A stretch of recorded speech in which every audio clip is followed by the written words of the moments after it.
بسم اللہ الرحمن الرحیم۔ چور کی سزا اور توبہ۔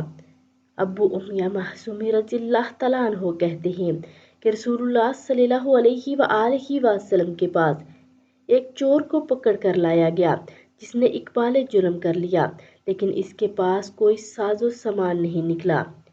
آپ صلی اللہ علیہ وآلہ وسلم نے اس سے فرمایا، میں نہیں سمجھتا کہ تم نے چوری کی ہے۔